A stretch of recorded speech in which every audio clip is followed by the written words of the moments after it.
a daughter whose father has gone, and the family of Hassan Madhoun will never forget that November day when he was killed by an Israeli missile.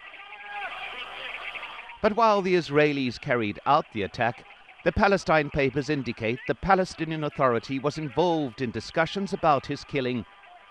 The Al-Aqsa Brigade's member was apparently marked as a target at a meeting of Israeli and Palestinian ministers. Hassan Madhoun was known to be vehemently opposed to any collaboration with Israel.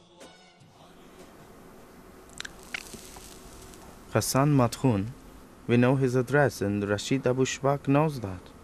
Why don't you kill him? We gave instruction to Rashid, and we'll see.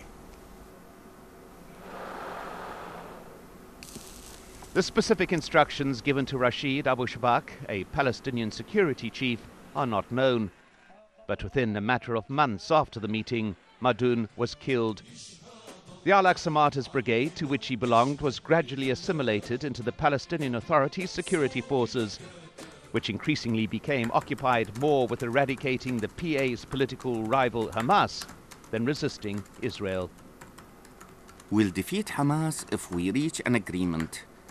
And this will be our response to their claim that gaining back our land can be achieved through resistance only. We continue with a genuine process. Reaching an agreement is a matter of survival for us. It's the way to defeat Hamas.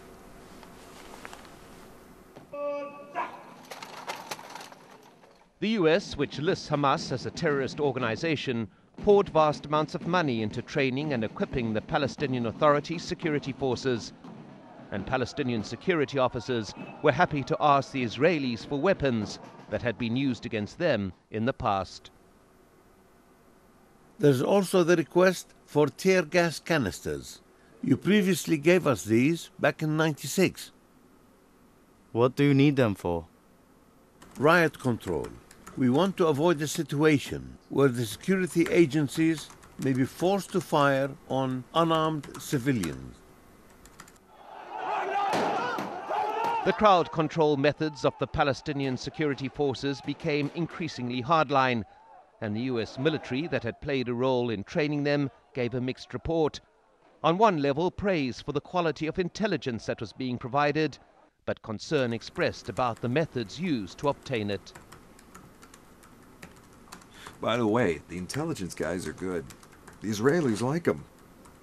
They say they are giving as much as they are taking from them. But they are causing some problems for international donors because they are torturing people.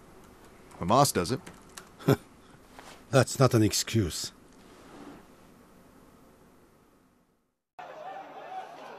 The Palestinian Authority, though, was intent on demonstrating it would maintain what it called order. But the cost was high.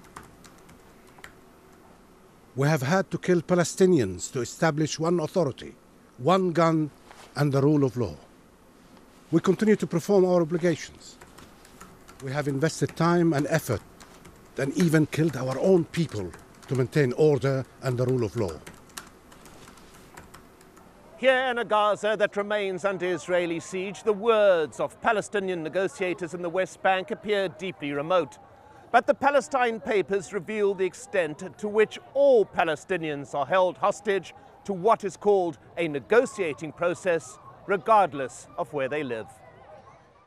And regardless of who was ultimately responsible for the death of Hassan Madhoun, it's clear now he was not necessarily a victim of the conflict, but of the purported attempts to negotiate an end to it.